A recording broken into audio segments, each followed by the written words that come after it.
आज हम बनाएंगे ये एकदम सिंपल और स्पेशल सा चॉकलेट केक।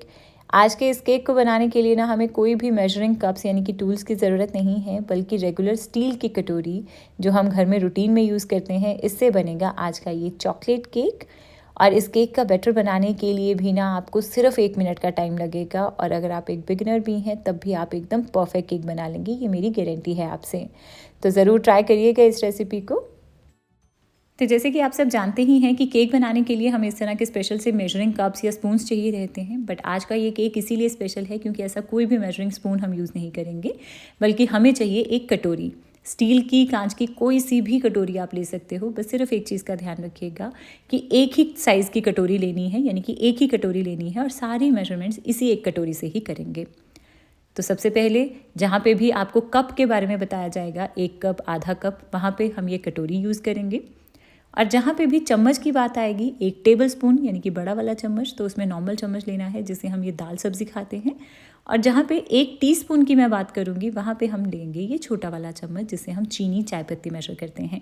तो बस इन 3 चीज़ों के साथ आज हम अपना ये चॉकलेट केक बना लेंगे। इनफैक्ट कोई भी केक बना सकते हैं आप। तो सबसे पहले केक बनाने से पहले हमें मोल्ड को तैयार करके रख लेना है। 6 इंच का मैंने यहाँ पर ये केक टिन लिया है। आपको स्टील का बर्तन भी ले सकते हैं। इसे बस ऑयल से ग्रीस कर लेना है और बटर पेपर लगा के इसे ग्रीस करो तो हमारा ये मोल्ड तैयार हो गया है। अब सबसे पहले कढ़ाई को गर्म होने के लिए रख देंगे। तो मैं इसे कढ़ाई में बना रही हूँ, जिसके लिए बस आपको एक मोटे तले की कढ़ाई लेनी है और इसमें नमक डाल देना है। स्टैंड रख दो और इसे ऊपर से ढक के इसे मीडियम फ्लेम के ऊपर 10 मिनट तक गर्म हो जाने देंगे।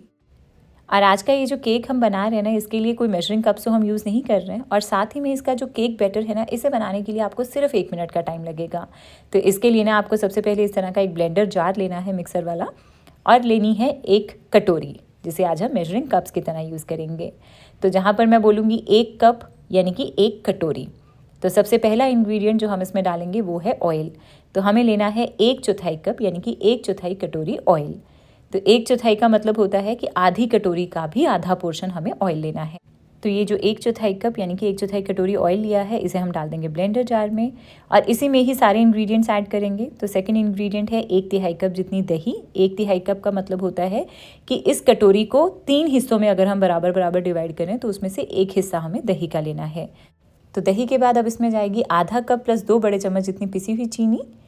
तो इसके लिए आधा कटोरी चीनी ली है पहले मैंने इसमें, और साथ में इसमें 2 चम्मच यानी कि ये जो खाने वाले चम्मच जिसे हम सब्जी चावल खाते हैं ना, इसी से ही मेजर करके 2 बड़े चम्मच हम इसमें ये चीनी डाल देंगे। अच्छा, वैसे जब आप ब्लेंडर में केक बना रहे हो ना, तब आप नॉर्मल चीनी भी यूज़ कर सकते हो। मेरे पास चीनी का पाउडर था तो मैंने ये यूज़ कर दिया है। और आधा छोटा चम्मच जितना इसमें वनीला एसेंस ऐड कर देंगे और इसी में ही बाकी के इंग्रेडिएंट्स जाएंगे। तो अब इसके बाद जाएगा 1 कप यानी कि 1 कटोरी जितना मैदा। आप आटे से केक बना रहे हो तो 1 कटोरी आटा ले लीजिएगा। और हाँ, इसे पूरा ऊपर तक ठूस के नहीं भरना है, बस एक लेवल तक ही भरेंगे। और फिर इसमें डालेंगे 1/4 कप यानी कि 1/4 कटोरी कोको पाउडर। उसी तरह से आधी कटोरी का भी आधा हिस्सा हमें लेना है कोको पाउडर। और अब एक छोटा चम्मच, जो छोटा चम्मच जो हम चाय पत्ती वगैरह के लिए यूज़ करते हैं ना, वही छोटा चम्मच लेके हम इसमें से 1 छोटा चम्मच डाल देंगे बेकिंग पाउडर, आधा छोटा चम्मच डाल देंगे बेकिंग सोडा और 1 पिंच इसमें नमक डाल देना है। और फिर एंड वाला इंग्रेडिएंट जाएगा जो कि है आधा कप यानी कि आधी कटोरी जितना दूध। अच्छा, दूध की क्वांटिटी आपको हो सकता है कि 1-2 चम्मच ज़्यादा या कम हो सकता है, तो आधा कप एक बार मानकर चलिएगा डाल दीजिए इसमें। इसके बाद बस अब हम इन्हें सारी चीज़ों को ब्लेंड कर लेना है। तो मिक्सर को ऑन करेंगे और इसे ब्लेंड करेंगे। और हाँ, टोटल इसे 1 मिनट तक ही ब्लेंड करना है। तो कुछ सेकंड्स तक ब्लेंड करने के बाद एक बार ना स्पैचुला से हल्का से इसे चला लीजिएगा, ताकि जो ड्राई चीज़ें नीचे बैठ गई हैं या साइड पे लगी रह गई हैं वो मिक्स हो जाएं। तो बस एक बार फिर से ब्लेंडर के ढक्कन को बंद करेंगे और इसे फिर से ब्लेंड कर लेंगे। तो टोटल हमें सिर्फ 1 मिनट तक ही इसे चलाना है, इससे ज़्यादा नहीं चलाएंगे, नहीं तो बैटर ओवर मिक्स हो जाएगा और फिर आपका केक डेंस बन सकता है। तो बस टोटल 1 मिनट तक चलाने के बाद और फाइनली हमारा बैटर तैयार हो गया है। और इसकी कंसिस्टेंसी देख रहे हो आप, एकदम परफेक्ट रिबन जैसी फ्लूई कंसिस्टेंसी है। तो बस अब इस तैयार बैटर को हम डाल देंगे मोल्ड में। तो है ना बहुत ही आसान अब ये केक बनाना, सिर्फ 1 मिनट लगा और हमारा ये केक बैटर बनकर तैयार हो गया। बस इस मोल्ड को थोड़ा सा टैप कर लेंगे और इसके बाद इसे बेक कर देंगे। मैं कढ़ाई में बेक कर रही हूँ, आप ओवन कुकर किसी में भी बेक कर सकते हो। और कढ़ाई में बेक करने की जो टाइमिंग्स हैं वो रहेंगी लो मीडियम फ्लेम के ऊपर 35 से 40 मिनट तक। थोड़ी सी आगे पीछे टाइमिंग्स हो जाती हैं क्योंकि फ्लेम और कढ़ाई के ऊपर डिपेंड करती हैं ये चीज़ें। तो 30 मिनट के बाद आप इस केक को ज़रूर चेक करिएगा। और अवन में सेम केक को बेक करने के लिए आपको प्री हीटेड अवन में से 180 डिग्री पर 35 से 40 मिनट तक बेक करना है, या तब तक जब तक कि टूथपिक क्लियर आ जाएगी। तो इस केक को रखे हुए मुझे हुए हैं पूरे 35 मिनट और आप देख रहे हो कि केक कितना अच्छे से फूल गया है। तो क्या लग रहा है आपको कि बिना किसी भी मेजरिंग कप, सिंपल सी घर की नॉर्मल सी कटोरी और चम्मच से हमने ये केक बनाया है, और बैटर बनाने में भी हमें सिर्फ 1 मिनट का टाइम लगा था। तो अब आपका कोई भी बहाना नहीं चलेगा। अगर नहीं है मेजरिंग कप्स तो घर में जो कटोरी रखी है उससे आपका केक बन जाएगा। और अगर बहुत ज़्यादा मेहनत भी नहीं करनी है या पहली बार केक बना रहे हो तो ब्लेंडर जार पड़ा होगा घर में, बस मिक्सी में चलाइए अपने केक बैटर को और केक बना डालिए।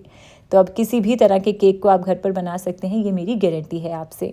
तो इस केक को ना मैंने थोड़ी देर के लिए ठंडा हो जाने दिया, और अब हमारा ये केक बिल्कुल अच्छे से ठंडा हो गया है। और जब केक ठंडा हो जाए ना पूरे अच्छे से, तभी आपको उसे डीमोल्ड करना है। तो एक बार इसे डीमोल्ड करके अंदर का टेक्सचर भी चेक करवाती हूँ मैं आपको। तो चाकू से पहले साइड्स को अलग कर लेंगे और फिर इसे उल्टा करके निकालेंगे। केक बहुत ईजीली बाहर आ जाएगा। और अब आप इसका टेक्सचर देखिए, एकदम परफेक्ट जाली है इसमें, बहुत ही ज़्यादा सॉफ्ट और स्पॉन्जी बना है। किसी भी तरह का कोई मेजरिंग कप्स वगैरह की ज़रूरत नहीं है। मैं फिर से बोल रही हूँ आपको कि प्लीज़ आप केक बनाइए, कोई बहाने मत बनाइए, आप परफेक्ट केक बना सकते हैं। और हाँ, अब इस केक की आइसिंग कर लीजिए जैसे भी आपको पसंद है। इतनी सारी डिफरेंट आइसिंग्स मैंने सिखा रखी हैं, डिस्क्रिप्शन बॉक्स में सबके लिंक मिल जाएंगे। जो आइसिंग पसंद हो वो कर लीजिए। मैं आज सिंपल से गनाश से ही इसकी आइसिंग कर रही हूँ। तो उसके लिए ना सबसे पहले मैं केक को ना ऊपर का ये जो टॉप पार्ट है इसको मैं हल्का सा निकाल रही हूँ, ताकि हल्का सा जो बल्जिंग सा पार्ट है ना वो निकल जाए। अच्छा, इसको कट करने के बाद आपको अंदर ये दिख रहे होंगे थोड़े से बड़े बड़े से होल्स। ये एक्चुअली इसलिए हुआ क्योंकि मुझे आज थोड़ी सी जल्दी थी, कुछ काम था घर पर। तो मैंने ना केक को थोड़ा सा कम टैप किया, जिस वजह से ये लार्ज एयर बबल्स जो थे ना उस वजह से थोड़े से बड़े बड़े होल्स रह गए हैं। अदरवाइज़ केक में कोई प्रॉब्लम नहीं है, एकदम सॉफ्ट और स्पॉन्जी है, परफेक्ट जाली है इसमें। तो इसीलिए हर स्टेप बहुत इंपॉर्टेंट है, टैपिंग करना भी बहुत इंपॉर्टेंट है। तो चलिए अब इस केक की आइसिंग, जिसके लिए मैंने चॉकलेट गनाश बनाया है, तो इसके लिए मैंने 180 ग्राम जितनी ली कंपाउंड चॉकलेट, थोड़ी सी मिल्क और डार्क कंपाउंड दोनों को मिक्स कर लिया, और फिर इसमें डाली क्रीम। अमूल फ्रेश क्रीम ही ली थी, 90 ग्राम जितनी मैंने ये क्रीम डाल दी। और इसके बाद इन दोनों चीज़ों को मेल्ट कर लेना है। मैंने माइक्रोवेव में मेल्ट कर लिया आज, आप डबल बॉयलर मेथड पे मेल्ट कर सकते हो। और डबल बॉयलर क्या है उसका भी लिंक नीचे डिस्क्रिप्शन बॉक्स में मिल जाएगा।